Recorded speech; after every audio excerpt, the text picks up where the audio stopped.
as the president of today's Alumni Meet 2018.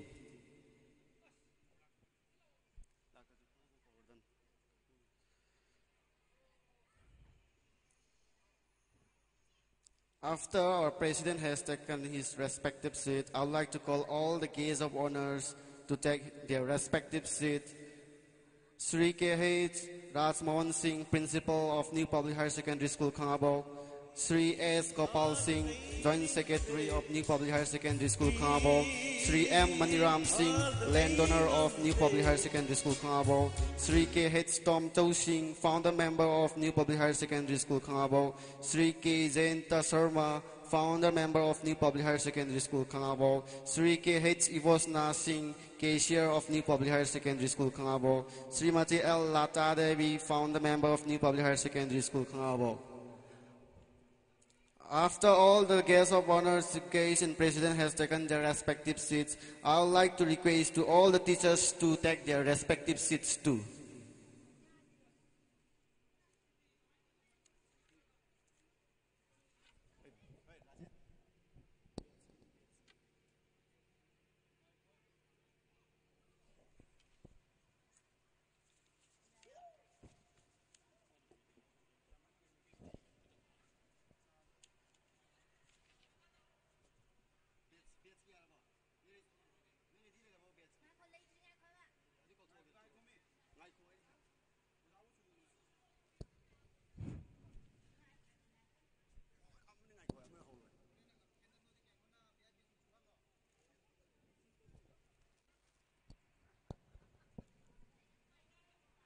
After our respected chief guest, president and guest of honor and all the teachers have taken their respective seats, I would like to request all our friends to garland to all the teachers and founder members as an honor to them.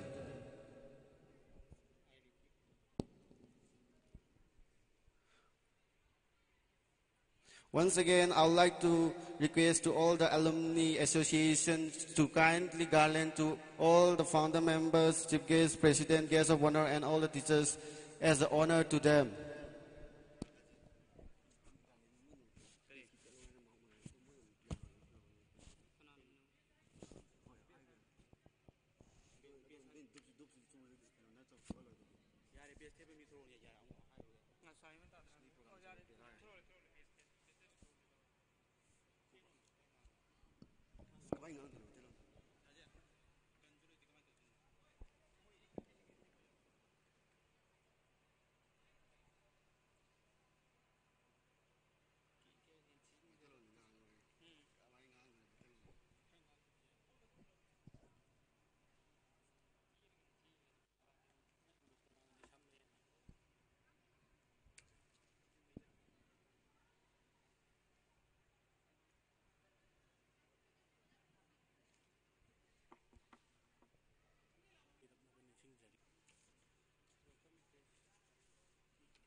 As a proceeding of our program, I would like to request Puspasanambam to kindly deliver your welcome address. So, Puspasanambam, please come over the stage to deliver your welcome address.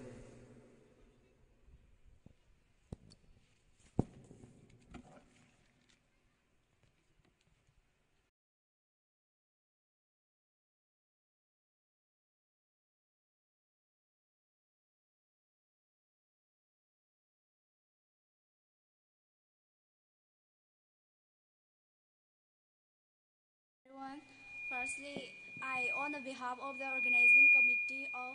Second Alumni Meet 2018, warmly welcome to all our president members And also welcome to our former brothers, sisters, and contemporary students, as well as the current students of the school for their timely to arrive for the function. Hope you all enjoy a wonderful evening with their fun, joy, and sumptuous food. Thank you, everyone.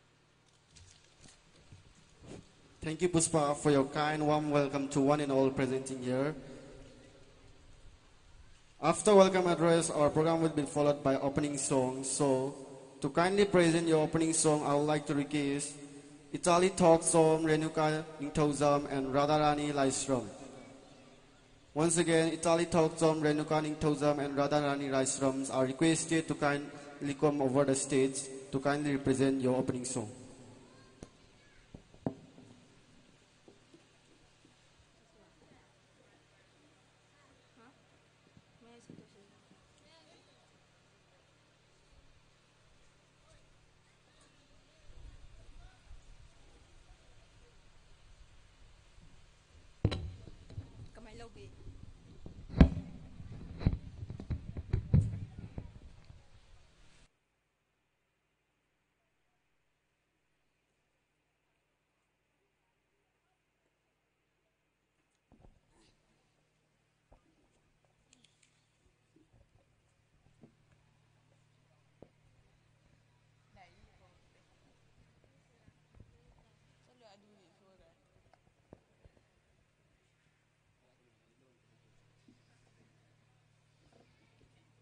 Hello, hello, cello, hello, hello,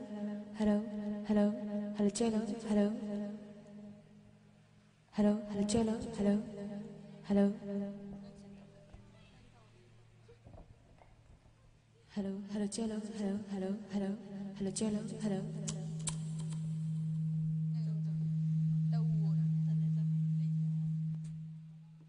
Hello, hello, cello, hello, hello, hello, hello, hello, cello.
Lam dam du ki ko loi di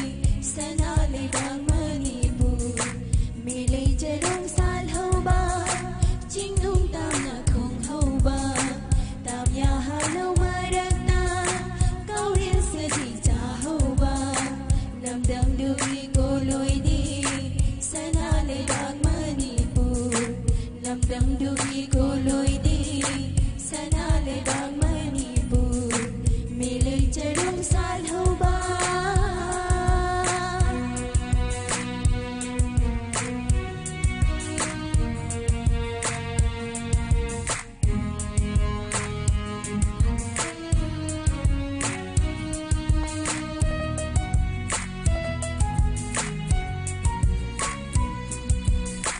Murang rajil samlang kha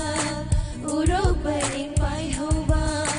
loki itin tan thain hari no nang khong hoba Murang rajil samlang kha urok baring pai hoba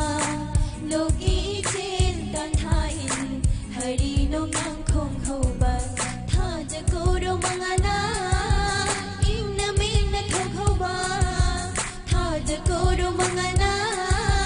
inna min thokhoba koro ya chang lakpada nong chabi na kafhoba koro ya chang lakpada nong chabi na kafhoba poi le nong shirana tha moi pali pendabi poi le nong shirana tha moi pali pendabi lamdang dubi koloi di sana le bang Manipur lamdang dubi koloi di sana le bang Manipur milai charong sal hoba chingnung ta na khong hoba tam ya ha na maragta kaurian sa di cha hoba lamdang dubi koloi di sana le bang Manipur lamdang dubi koloi di sana le bang Manipur milai charong sal hoba. Thank you so much. Anbana Ikong na Kurumjari. Ngasigi second alumni meet 2018 New Public Higher Secondary School. Sigi ahan mamukta da opening song chapi gibe koigi aigina junior sing buan mamukta da thagasari atuki matungda ngasigi program makha chathakpa program nuai ba interaction program amadi tonga mayam lairi sigi matang da alumni association ki matang sida ai sigi matang da akoi keynote address amoina kitang kamaina horkhige natraga kamaina kram among lakhige bodo akoi kitang ningsing jage alumni association 2017 ahan boina akoi school ki pangthoki bani date July date 16 na pangthoki bani aduga alumni association form togi bana July date 1 na form togi bani aduga anir suwaina handaki pangthok sabai alumni meet si akoi gi ngasi gi jun gi te kunmari akoi yam nungai raba numit haiba tare si numit sida pangthok tare wasi pangthok pagi maram di akoi gi school sidagi hogi ba tongan ba senior sing sister sing brother sing makoi gi makoi na hogi ba school sida thambiram ba memory kaya makoi gi makoi na pulamba makoi na thambiram ba tongan ba achievements school gi achievements kaya sibu amukka na hona na akoi ningsing boy na anir su boy na akoi amukka pangthok sabani sida lakpi di ba senior sing bu ikong na han adum ai kurumjari thanks tawjari ai aduga ngasigi akoigi alumni association bu sembi langbi ba khudingmak haiba tare 2012 2014 amadi 2013 gi base kaya tongan ba base kaya na punjalaga haniki punlaga akoigi alumni mi 2018 aji form tawjabani semjabani sida tonga akoigi awa nungai amadi tongan ba magi share amadi magi thabaki mai department gi tawgi ba thak khudingmaku aina thagasari ngasigi program asim adum akoigi makhatana phajana pangthokpa ngamnaba koi isorda su khurumjari aduga aina senior singda amadi oja singda hainingba haiba taragadi akoina invitation se pulap senior singda amadi junior singda pulap chappa ngamaudaba kaya thingnaba akoigi laiba taraga su akoi bungapi gani maramdi tongan ba base tagi 2001 dagi horaga 2016 17 faugi haiba tare sida laiba base sing se akoina pulap thigalaga mai yum da chatuna akoi adugi system amdudi akoi tasingna phangdre hai thaiba tare ngamdre tongan ba lam lamna leigiba kayam su yauri aduna khoi aduna khoi system dadi chapadi ngamjatre adu khoi gi diamond radio haiba tare sida khoina numini gi matam kaithoktuna khoi gi alumni association gi alumni association sinjaraga second alumni meet ki khoi gi promotion haiba tare promotion audio ma thaja gi bani aduga newspaper da su half ki bala igre aduga tongan ba khoi gi promotion video semaga khoi gi mi khoi senior khudimukta yaunaba junior khudimukta yaunaba system amadi tawjagi adugi namukta khoi gi tongan mai department gi joina thagat ponglok sari aduga sigi matung tabada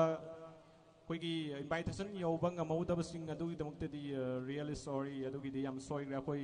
namjadre haba tare aduga sigi matung da mathang di khoi sahi ama drop tawrga haiba tare 2019 je khoi drop tawjarga 2020 doina amuk pulap pun bagi khoi gi aduguma plan ama leijai haiba tare haidi khoi gi toina tawsala ju memory ka do dum khoi kauni gi khoi gi toina share tawnar ta ga su magul leina haiba tare 2020 da amuk tawna ba khoi sin langjage anaki oina di khoi gi sin langi ba kangu hu khoi thanks tawjari si airaga ngasi gi keynote address amoi nai mayam dagi bidai lawjari.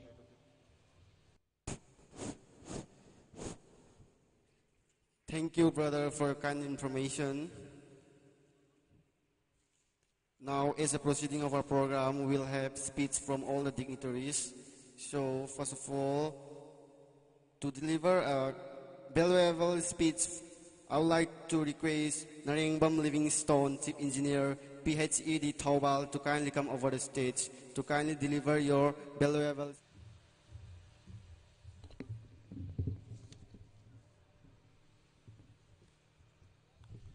Hello. Good afternoon, everyone. Hoy ngasi New Public Higher Secondary School gi second alumni meet 2018 gi ngasi gi singlim laba ngasi gi yamna nungai raba thorum masida hoy organize the wiriba hoy alumni student association NPHSS ki hoy organizing committee amadi lakpiriba hoy Oza Singh school asigi Oza Singh school asibu akoi tapi tabirukpa Oza Singh amadi akoi khut paiduna matamduda akoi gi stage CEO na oirakna bo hona birakpada achauba yam chawu mating pangbirakhiba Oza Singh bu amadi lakpiriba invitees adagi colleague Singh aigi junior Singh senior lakpiriba mayam punamakpu function asi yawu lakpiriba mayam punamakpu aina ahanba maktada kai khumna butchari tasengna ngasigi khoigi second alumni meet 2018 gi program asi tasengna mamangdadi khoigi program asi July da tawkhibani adu handaki program asi kitang akhoigi mangjongna na lakpa haigadra akhoigi June da thaji da smai tona lakpa jida kitang mamangge akhoigi kitang manadaba kitang di akhoina uhu phange aduna handaki program asi kitang thuna sinjilakpagi oibra adagi keno atopa factor kayamuk leibugira di khangjadre khoi mi tinbagi changje handakna kitang khoi watpagi oina to watpagi mawong ina uwa adu tasengna I'm really feel so sorry adu matung tawa program jingda satharkodo program yam lady matung tawa third lady fourth lady fifth lady sigumba program sing sidadi amuka hena khoigi school sidagi pass out towikraba adagi school sidagi loiraga thadokraba kuma adugum loba khoigi senior sing amari junior sing gi punbagi tanja adu mathang dadi amuka hena yamna khudong chaba matam amda sinbiduna yamna chauna sidagi hena chauna sinba ngambadu oisano tasena ngasi alumni meet asida khoi isada as a pass out student from this school amoina ai yamna nungaiba haingai leitana yamna penba adagi haukraba khoigi pass school sida ꯑꯩꯈꯣꯏꯅ schooling ꯇꯧꯔꯛꯄ ꯃꯇꯝꯗ ꯊꯦꯡꯅꯈꯤꯕ ꯑꯋꯥꯕ ꯅꯨꯡꯉꯥꯏꯕ ꯑꯗꯒꯤ ꯑꯣꯖꯥꯁꯤꯡꯅ ꯉꯥꯡꯈꯤꯕ ꯆꯩꯈꯤꯕ ꯑꯩꯈꯣꯏꯒꯤ ꯁ꯭ꯇꯦꯖꯁꯤ ꯌꯧꯅ ꯂꯥꯛꯅꯕ ꯍꯣꯠꯅꯕ ꯃꯇꯝꯗ ꯃꯈꯣꯏꯅ ꯃꯈꯣꯡ ꯁꯣꯡꯈꯤꯕ ꯃꯌꯥꯝꯗꯣ ꯇꯁꯦꯡꯅ ꯉꯁꯤꯒꯤ alumni second alumni meet asida amuk nahongnana amuk ningsingnabagi tanja adu ngasidi tasengna fangi haidan loi ado akoina mamangda thokiba school sidagi akoina tamgiba school sidagi learning togiba school sidagi akoina knowledge kaya mo akoina sik togiba mayam adu akodi ngasidi tasengna field apply toraga aduma knowledge mayam dubu compile toksalaga society ki kitang fanaba society da kitang level amada society jibu uplift torna bhona matamda akoina madugi knowledge sing adu oja singgi knowledge oja singna akoida takpi tambidragadi ai oja singna takpi tambidragadi madu ai gi society da kanabu poroi aduna tasengna ngasigi alumni meet asina sigumba oja sing akoina ugidro oja sing mayam zo ai gi mangda lengsin biraga leire ngasi ujabo matamda tasengna ai yam nungaiba made harawo poe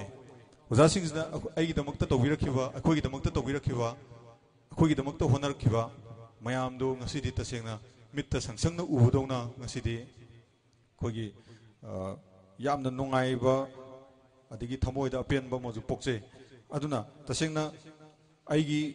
tasengna oja sing asidi mit uba laiga chap manai koi gi ima ipa leiri ima ipa gi hek pathangda akoi gi oja guru haibo ma leiri tasengna bitna uba lai ngaktane oja guru ima ipa haibasi adugi mathakta akoi gi atop atop factor kayam legre akoi gi colleagues akoi gi imanaba akoi gi relatives makoi singdugi support mayam aduna pulap punjilakanda akoi gi asigi society asi yamna mating thokpa society adugi yamna afawa society habado porkadobune akogi students sing laiba adigi akogi satra satri sing asina yamna kanna honaragadi akoi nomo natraga nomodi soidana fruitful madugi mahidi soidana nomo natraga nomodi sagani aduna mahidu yalakna bhon tumda akogi ima ipa oza akogi yosabi makong ohumjina stand torokana lepakanda akoina society de yamna afawa society ma porakpa ngamgani ado ngasigi alumni meet asina siguma mayam singsi asugu recollect toraga akoigi mamangda ku takpi tamibu oja sing asibu kaufade akoigi mama laiba mangda lensin biribo oja sing akoigi oja sing asibu akoina tasengna akoigi punsida mai pakpo haibo se mokoine yaurumdragadi tasengna ngasigi mai pakpa asi oiba ngamoi akoina aduna maram aduna akoi oja sing si akoi never akoina kawroi dobane aduna aidi tasengna ngasigi lengsin biribo oja sing asi uba matamda aidi thamoida tasengna yamna nungaiba adigi yamna akoigi thamoida tinglauba haitara adugumba tasengna ai pokchei aduna ngasigi alumni meet asiji sinbira biriba akoigi aigi organizing committee busu ngasigi sungbo alumni meet asi silakpasida yamna sauba chance ama akoina kitang akoi pukninggi wa khara phongdok chanabagi chance ama sumaina phangibase tasengna ai makoi busu aina yamna koknona yam harauba phongdok chari amadi koknona ai tasengna yamna akoi thamoidi yamna penjawa haitare sigumba ai fawe aduga tasengna ai ngasai akoi announce to thokibada ai gi kenoje kitang soiba yaugre adu mayam dai singdok chage ai huji huji ngasai akoina haiba matamna chief engineer na haigibado kitang soigre aigi di profile je tasengna huji huji hana PhD thawal da ei wona lecturer mane adu huji huji ai kitang promotion haigadra ama phangbadagi huji huji head office da circle office da khuyathong da PWD complex da huji huji executive engineer oina huji huji ai pujari water supply department ge sigaktang ai singdok charaga ai asigi program si makha chathabinawa ai ningsingjari. Bro, I have another request. We have another request. If you don't mind, please wait for a moment. So we want to have a kind, short interaction with us. So bro, please wait for a moment. Okay. And I'd like to hand over my microphone to our brother Lemba. Okay, no problem.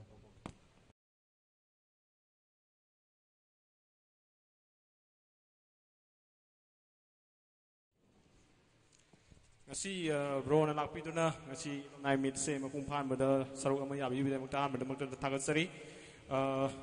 bro na ngasi mukta school sida class 10 bau tamam matam da kwai de hena chawba memory haijaba tai kwai de ningsing maya ba memory amatang ching ma na thambiu kogi yamna kogi memory keno awabadu oigedra natraga nungai badu yes oigedra anyway any awabo oigera nungai bo oigera ma okay dum haibiu hoy maje awabani zu khangedra masin nungai bani zu khangedra khangde kogi am kuirawa kogi 2000 around 2004 gi matam dane koine class 10 gi exam tharam dai matam da haitara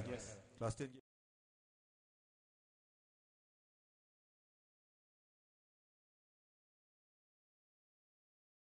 to kindly present your gift to all the teachers and to all the chief guests. So kindly request Milan of 2019 batch to kindly present your gift to all the teachers and VIPs.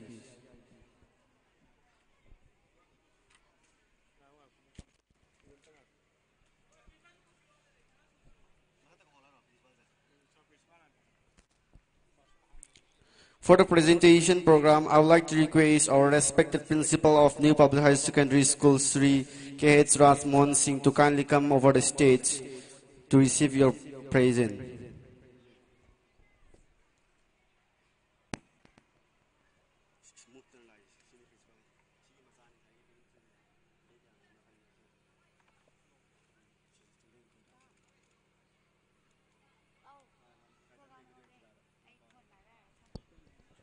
Once again, I would like to request our respected principal of New Public High Secondary School, Sri K.H. Rasmon Singh, to kindly come over the stage to kindly receive your presentation from our brother Milan of 2019 batch.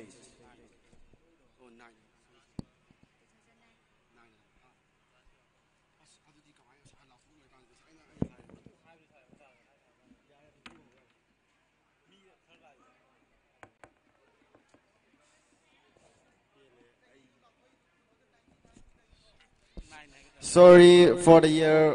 kindly cooperate with me and pardon for the mistakes of the year. It was 2009 batch.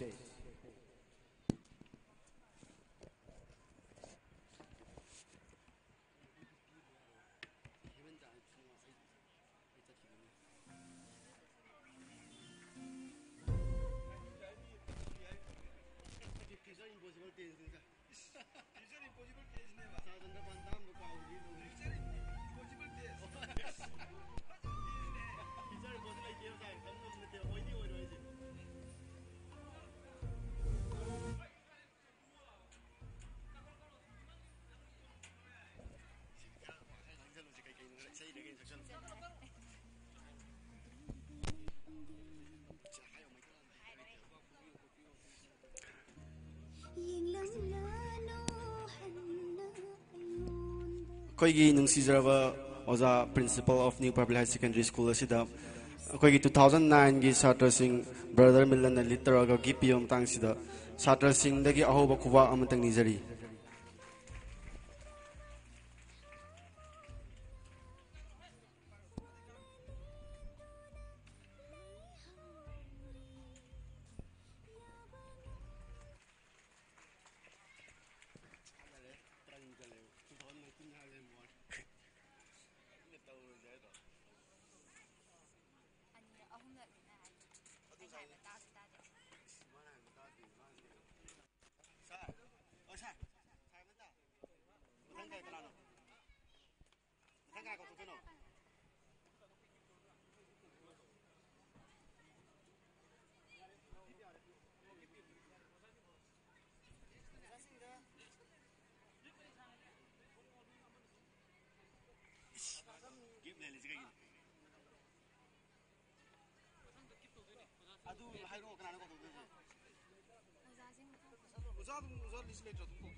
Thagatsari, the Alumni Association 2018, the New Public Higher Secondary School, Khangabok, Asigum Laba Yai Parabanumit Asida, School Asidagi pass out of Kraba 2009 BS ki Satra Madi Nupa Nupishingi Dukumba, Tunganba interaction, Oibagi Matamama Pibiduna, Uda Singa, Amukhana Unabagi Tanza Pibikitama, Haninga Latan Thagatsari, Makha Tarakwa, program Matungina. Aikhoibu takpi tambirakpa Oza Guru Singi Mafamda the 2009 BS ki Maikai Dagi Ngamjaba Karigamba Karadang Kudol Tamjabaki Tanja Adolozage Aikhoina Pizariba Sida Yami Yamde Tibidana Oza Singna Nasa Mangni Kanbiduna Hariba Gip Singasibu Harau Teama Lobinaba Amukhana Nixingjari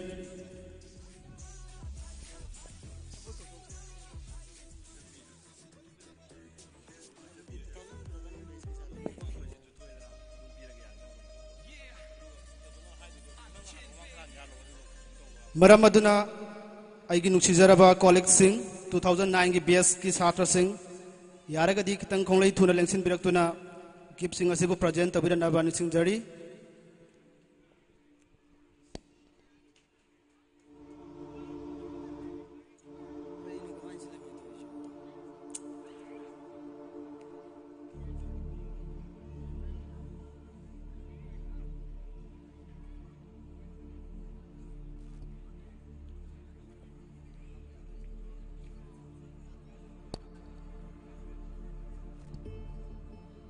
Ahan bagi gip asidi aigi maro Henry amadi Sofiana litto biduna school asigi nungsizaraba aigi ipa saklaba chairman amadi secretary da gipi bigani mayam aho bakwa ko bigani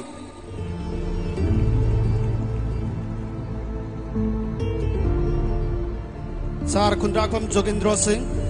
secretary New Public Higher Secondary School governing body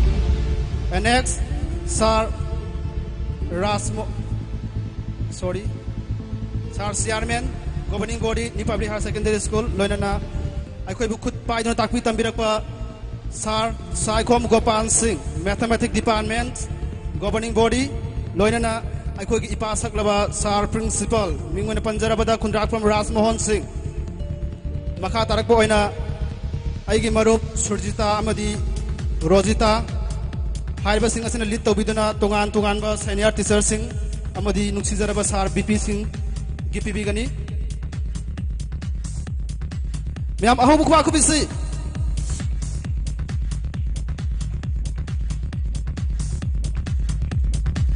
Nasi I could always say Basi,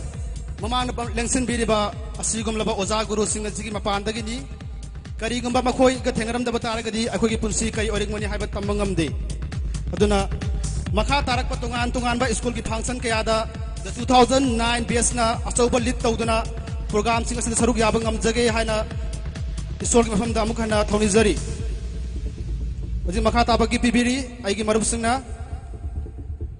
gippi basida mateng pangwi na bagi damukta aigi marup morang them susil singh laisram ingoba ilangbam baban singh laisram jiban mateng pangwi gani miam khaba khusi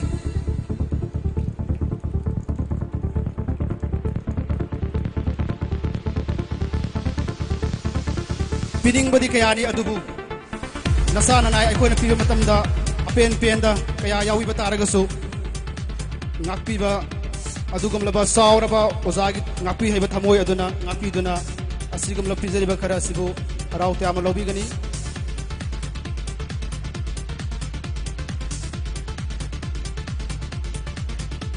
Loinana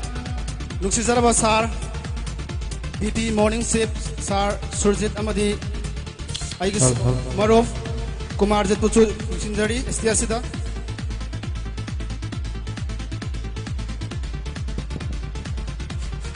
Hello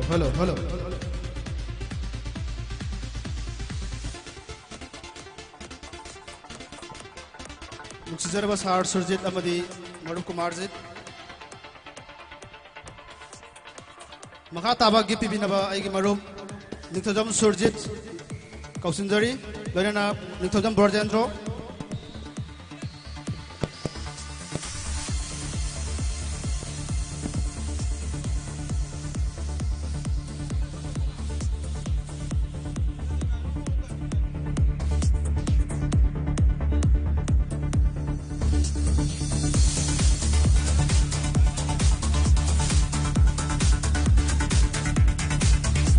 loina na school asidagi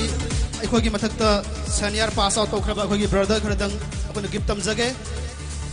mas gift asibu bibinaba laisram imoba nahang luchungduna lakpiyo aigi yamba mingwena hangat sarabada ningthaujam Premjit Singh senior students of the new public higher secondary school loina na aigi yamba Ilangwam Samananda Singh 2008 base Hojik Henarina Gipibiri loina aigi senior brother of the two Gipibiri Thakasari aigi nungsidraba baruba pang Singh makha tarakpa 2009 base ki introduction program ki makha tarakpa oina aigi marup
Han waktada lengsin biriba school sigi students sing amadi senior sing amadi akoi butakpi tambirampa oja sing bo 2009 batch ki maikai dagi taranok chari amadi khorum jari ngasi second alumni association 2018 dimna pangthok piriba alumni program si am phajai adubu akoi 2009 batch ki maikai dagi haisin ingbadi masi mathang dagi di khara chautho ningi aduga organizer kangbuda akoi na appeal tawjaning badi mathang ta badagi di alumni association sema matamda leibiriba akoi dagi senior sing haiba tare senior pun waktaki base pun waktaki member ama natraga ani association asidi ahunduna program asibo yam chauna silen ningi aduga 2009 base maikai digi ngasi akoi bu takpi tambirpa oja singi mafamda sinajakiba gift presentation ase akoi na yamna wan hona jaduna yam wana mi punchin jaduna kachabani masida yami yamde haiduna waroba natraga masida penbi naba haiduna nulchari adu ngasi akoi 2009 base maikai digi organizer committee haibadare asina akoi da angamba case donation kharadang tawjaramge yaragadi organization committee amuktang lekhit piro stage da please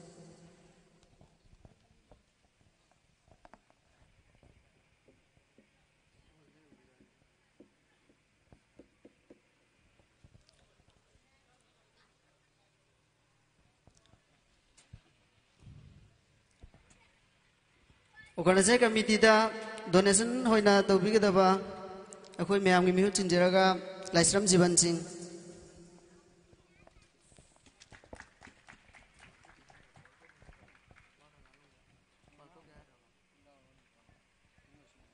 Takachari aduga 2009 batch ki maikai digi karigumba khradang lathok charam ge ngasi akoina next foundation day gi matam dagi best choice of the year teachers da akoina foundation day gi mangoina na 1 week or 10 days ki mamang da akoina drive ma tawjagani maduda best choice of the year teacher da akoina award ma thamjaram ge haina school asigi committee da akoina kacharage maduma masiki makata abadi organizer committee sinajari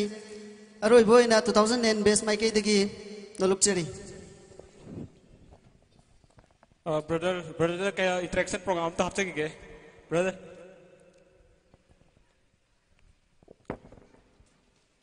Tagasari brother 2009 best ki oina mamang dagi sodum mating pangnun lai hanak sodum mating pangmi yam tagasari hanak ki oina pangtok sabani suba alumni meet sigi oina kwai dagi special oi bhaija batare adu go event am oire hojiki 2009 ki best ki akoi gi special gift ki program asina sig matang na koi gi hanak ki alumni function sig matang na kai karamba akoi gi haining bhaija batare kai sida atopa ahen ba koi da well koi gi thankful to boiro oja sing na kai haining ai masigi batang na hana su haije khrabaduni akoi 2009 batch ki mai kai dagi masida thamjaning badi yam phajagre sinbiri basi akoi base na organizer committee kamu hainingai leitana thagachari 2009 da class 10 thagi ba akoi ngasi after 9 years akoi masida punno phangjabani adubu organizer committee ki mai kai digi haigadra natraga akoi masen communication oiba watpa dagi haigadra akoi punno punsin badi tanja adu phangba ngamjadre adubu mathang dagi di aina organizer committee da thamjaning badi any past years students sing senior singi base amamam gi organizer committee sema matamda member ama natraga ani lokhalaga alumni next year dagi khara chauna pangthok chaningi yam chomi bro na habi do yam chomi akoi gi akoi na sinja langjari base akoi gi maroi na bears ani hum punjalaga semjabani sida akoi gi bears ani hum punjalaga semba akoi gi association ashigi akoi gi sida akoi na haining badi makata ba program sing da haja batare matang makata ba alumni function sing la ko matam da akoi gi bears sum mathang akoi gi pauning ba akoi na moina akoi na yam thawai yauna sembi bhai batare moi adum akoi na welcome taujai akoi na dum moi gi akoi gi punna dum semba punna dum akoi gi any akoi gi member khudi makta akoi gi ayaba dum bijari adum akoi gi association sida ayaba loin bijari school sida tamam ba mayam school sida gi pass out togi ba senior junior loina akoi association akoi gi mayam gi punna semba association ni sida akoi ni yawning ba khuding adudi akoi gi loina yawa ya jagani aduga sida ina haining badi akoi punna ama toina pangthok min taragadi thawak se akoi gi hena chakot bhai utara aduda dum moiba ngomgani haiba ju thaje aju makata wa program da akoi gi question haija batare kwai de ki best memory haija batare akoi gi ngasi bu ta class 10 mo tamak kuma tamda kwai de ki hena best memory haija batare bro ge karam oi gi akoi 2009 gi oina di best memory si sar gopal no oigre akoi no hostel la leiba matamda nongma imanaba khara dagi talab faina phajana phugi mayam punna toraga aduna akhoi gi 2009 bs ko di best memory oina oigre aduga numit dagi haibatare phag bi mioi sing si na gidre oh ya makata oina akhoi gi sargupana chai tang dagi dum mai pa pangak ten haibatare anaba do sida akhoi hangning badi makata ba akhoi gi bangthoraka da ba program mayam alumni function mayam da akhoi gi kari karamba akhoi gi wakalon haibi tare help natraga akhoi gi kai gambo he sine hena tawradi sin en phajani natraga si hena tawragadi hena develop oini haibado kari karamba matang da haining ba lege adu haibi akhoi bes ngasi ahan mafam je changjar phu matamda school go jagi masing se dukke matak yawana participate tawi ngasi masin dang thamoi seng na nungai jade masi mathang dagi di school go jasing punna participate tawna ba akhoi gi bes ke mai ke digi no lukchari thank you bro ngasin boron lakpituna akhoi gi awan ngai ka share tawiba amadi akhoi gi question and answering gi timing da akhoi da yam phajaba waklon ka thambi da mukta thagasari thank you bro thank you very much Thank you, brother, for kind cooperation. Next, for interaction program, I would like to request our brother Milan to kindly come over the stage. Once again, our brother Milan of 2009 batch is requested to come over the stage to kindly have a short interaction.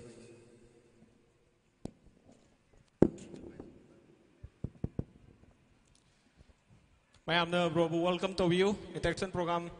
sigi makata boina bro milan bo koina kakutsari Thakasari bro da okay ahan boina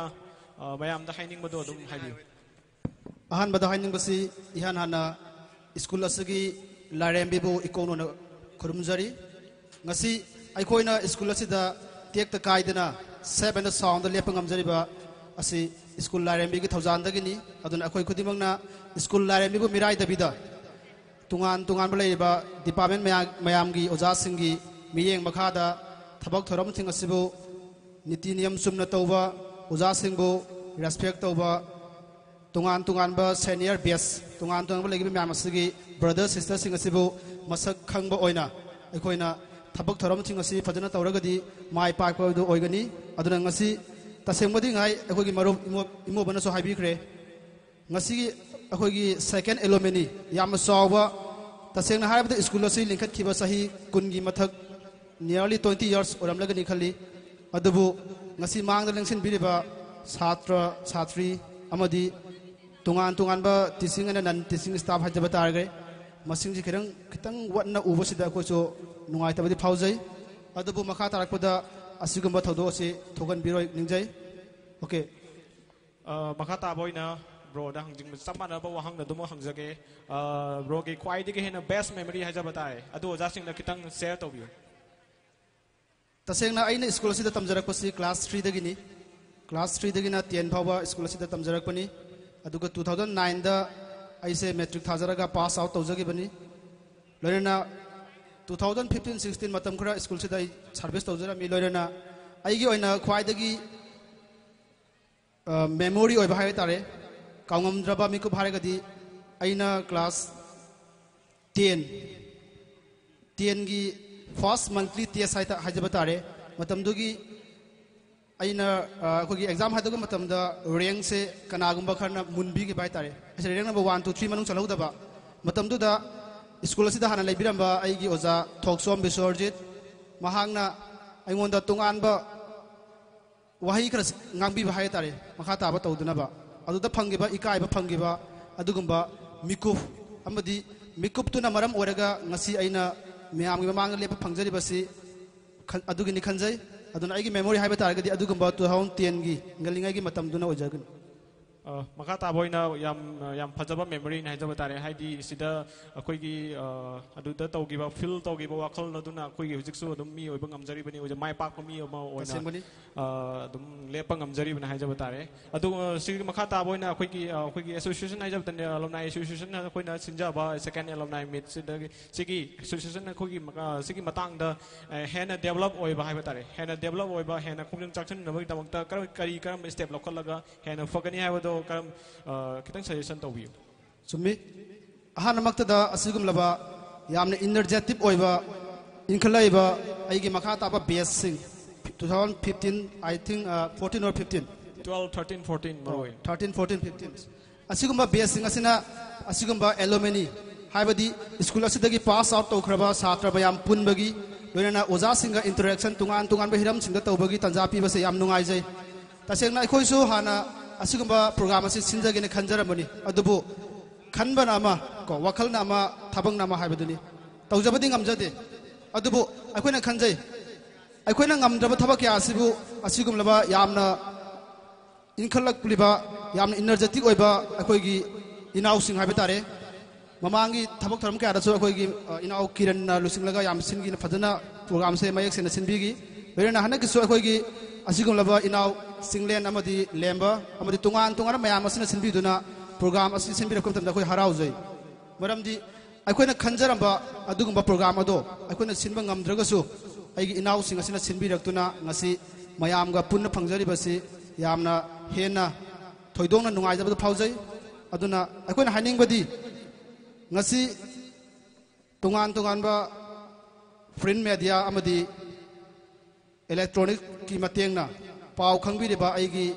senior brothers sing mainly I request to all the senior brothers who have passed out from these schools aina haijaning badi asigumba alumni association ase aikoi khara khaktagi amadi 2013 14 15 khaktagi oiba yadi aduna isana isa maki thodani khanbir aduna hojik akhoi gi inaw sing asina tungan ba print media ke ada advertise tawgre akoina prior to 1 month sai targa tha magi mamang da moina advertise tawbo loikhre na makha tar ko na hajaning badi asigumba paw ma khangbi bataraga di isa mak laktuna maram di school life se the best memory in my life or our life will be the high school life hainari bani aduna high school life asidagi phangiba memory ase atopa tungan ba aikuna lakadaba higher secondary college harba memory sing aduga compare tabu yaroi yam chumi aduna aikoina aikogi brothers sing aikogi mathakta legiba 2008 and above school asidagi pass out tawkraba brothers sing da hajaning badi isa na chungthok piraktuna asigumba tungan na base akoi base hawbadagina loiba phawbada habitare haji phawbada metric tha giba base myam ase punna pullaga next year dagi 2019 dagi di yam sawba a grand alumni ama ohen se habagi appeal tawjari wafam do bang ni akhoi gi association mai kai dagi jo haining bo wafam adum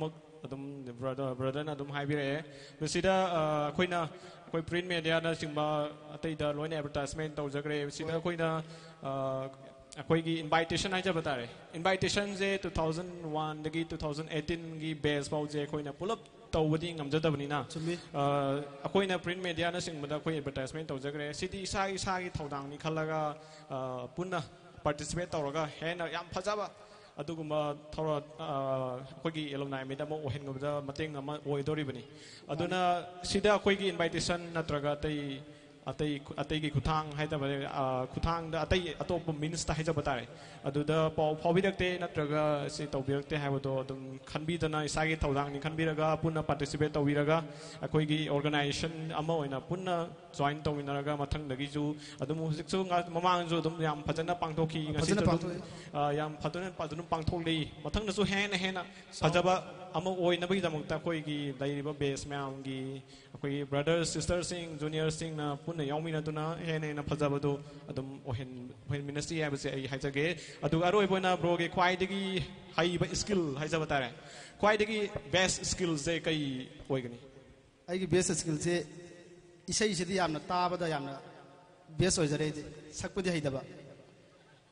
best skill haijaba skill haijaba ni isai tabada yamna aise haitoi singthoi bai tare adubo sakpumakti haijadabane do skill adum amada koi hai koi ki kwai dagi isana pam sei do ai bitang adum thopiu sai bo saktoi na taw sidi koi myam gi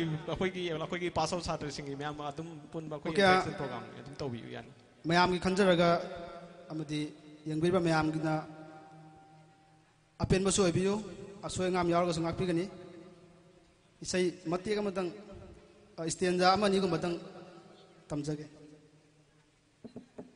koi tum laba konjel sina nangi ngau halle po tha pham khangdai bu thank you yam phajana sakpi gre thank you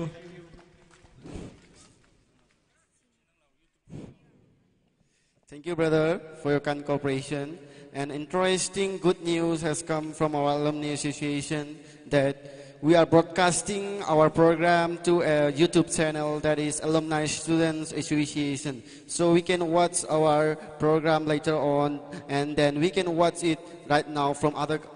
place, so that other students who cannot come to our school can watch it our program. And I really want to thank to all the broadcaster who broadcasting our program.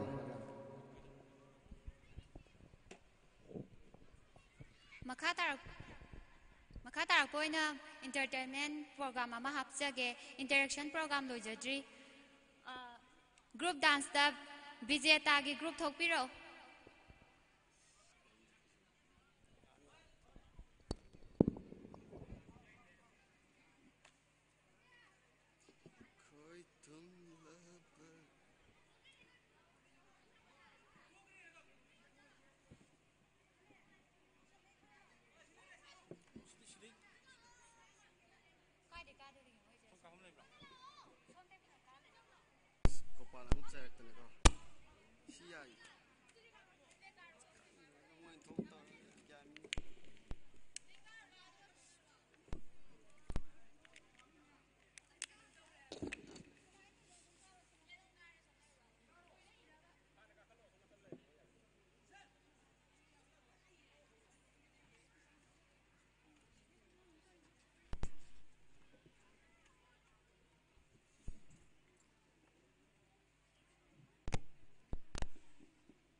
Thank you for your beautiful and interesting remix group dance from Bizita and Harpati. And now we'll come back to our program once again. That is interaction program. And for that interaction program, I would like to call upon one of the brother, and his name is Brother Samananda. So Brother Samananda, would you mind me if you are asked to come over the stage to have a short interaction with us?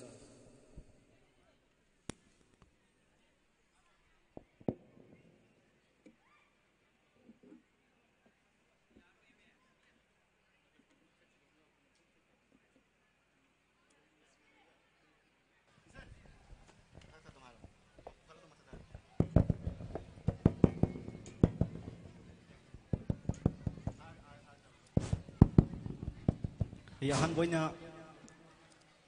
lamdam sibu konbi ba kogi ibudo ibindo bu ithanung da thakona jari ani subada khoibu ngasi sigi phibam ji yauna bu honak pada asauba thaudang lobirak ba oja singbu ikok nona khram jari ahum suboina ngasi gi lengbi raiba aigi inau singi marup singi san singi guardian singbu ikai khunwa jari yam nungaijai ngasi brother na lakpiduna akhoi alumni meet asibu participate tawbiba mandi join tawbiba mukta han mukta da thagachari interaction program amoina ngasi akhoi alumni association dagi brother da hangning bawang singdi ngasi brother na akhoi gi alumni second men alumni meet 2018 sida akhoi gi participate tawba matam sida akhoi gi karamba best memory hajab tare sida gi create tawba ya ma hajab tare Sidagi thammo baya bangasi karam ka koigi brother ki friends sing natraga tai live me am sing gi create baya ba memory am tang haibiu ngasi gi function si lakpudagi yes ngasi gi function si lakpudagi aingonda hanu fangba memory hagadi ahanu dai brother ani aigi 2004 gi yamba duga khogi senior most yamba ni ga thengnajar kanda khogi wadi sawa pangjaba sina aigi ahanba ngasi gi oiba memory ni na thamjai yam nungaijai atuga makha taboina akhoi gi brother tagi khangjaning bahai taragati brother gi akhoi gi best skill haijab tare huji akhoi gi karamba skill da haidab kai karamba skill da laijari ge habatu atum tang khangjage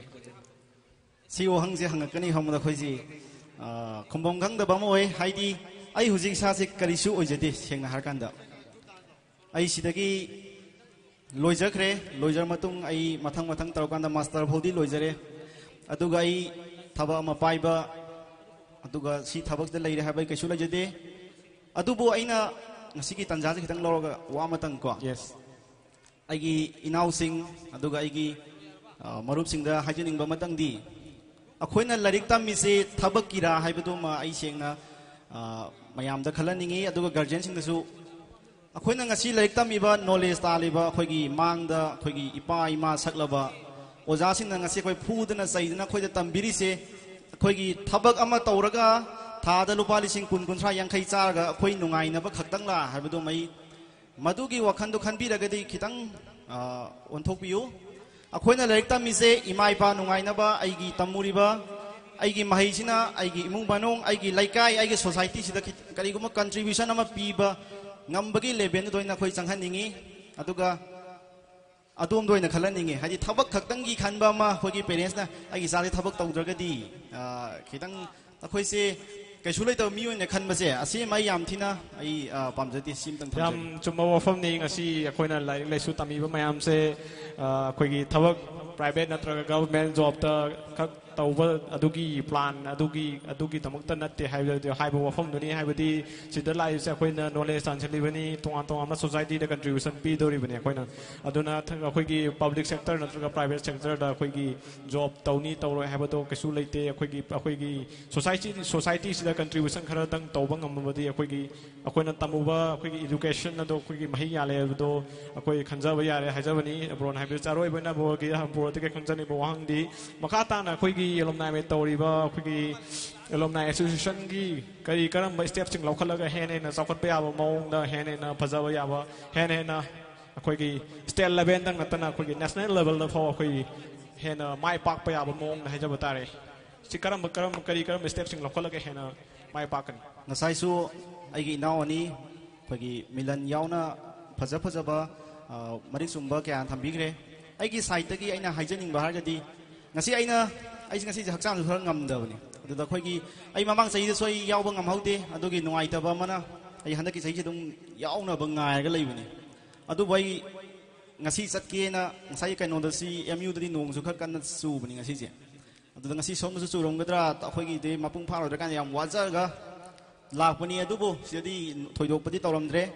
ado aina lakpada aina laktringai aina si yorotringai da aina khankibo khandi aiga hana punminarba aduga aigi khada lehoba ikhada leba phanayam budi ure aduga atopa akoina khangna jahoba senior sing khara makhai disda paira leiramadra ka ngam ai khitang theng boi khan bai na suko adu yam nabu ngalame do urani gaina khalur kanda thoidok bai uda base si yam nungaite mathang dadi hoisidagi homi na khiba sing punna lakmina si aduga aina aigi suggestion oina hargadi akoinda takpiramba hojikti yaukhidrabo jama yam amsu leiri do moi urakanda khoina samna hakanda khum ojaming khoi sar chandraban sar tomchau aduga atai tei khoi haidoktagi sar sing o sar di somda yausin bire sumaina khoi dagi oidi oibiramba khoi matamdi thengnaja hoba aduga hojikti oikhidrabo oja singje akoina invite tau birakanda numisida yahon biragadi khoi laiba akoigi satra singna hena nungai jagadra haibadu matham thamjagi akoi association ke maiki dagi akoi ju akoigi level akoigi best level haijaba tare tongan ba hana ya maru oiba akoigi school sida tamamba oja sing akoi adum invitation adum koi phajana adum yum chalaga adum phajana bijarami adu chu laksu adum lakpi adugi dawte thank you akoi da hana tambira moja sing akoi ge program asida mapung phan me dawta thank you aduga ngasi bro na lakpi tuna ngasi gi akoi gi alumni meet ki function asigi event amoina akoi mapung phan me dawta thagatsari thank you brother for your kind cooperation.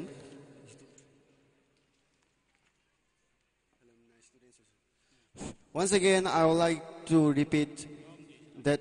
we are advertising and we are broadcasting our program to a YouTube channel. The name of our YouTube channel is Alumni Student Association. So we can proudly watch our program later on. And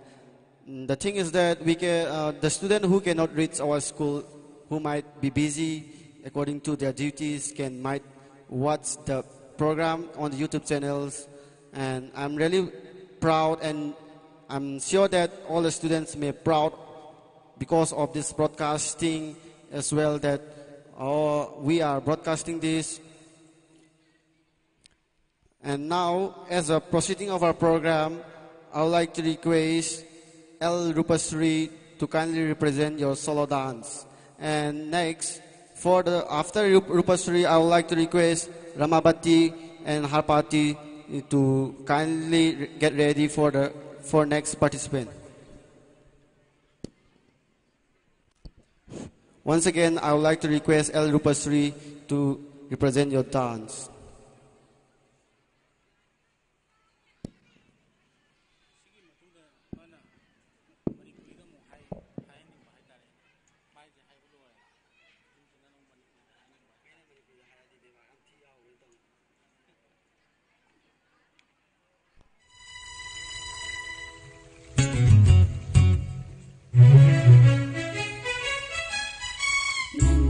Chi khat lakanu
Yai nang ko pai de national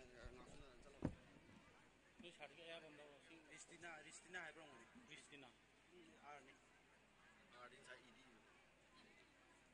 Si ko ni chhad ki permission tong lo ki check to boy na to ko program Ristina ji ko pojra adun hai je to permission lo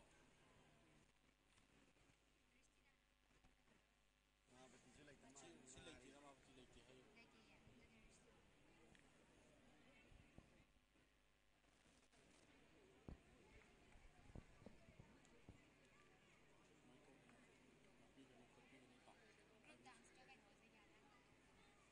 solo dance to be na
ꯃꯊꯪꯗ ꯔꯣꯃꯥꯕꯇꯤꯒꯤ group dance ꯀꯧꯊꯣꯛꯆꯔꯤ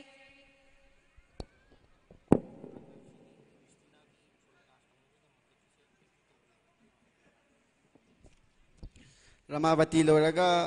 El Ristina gi jagoi gi damakta ready taro lai bina khanganjari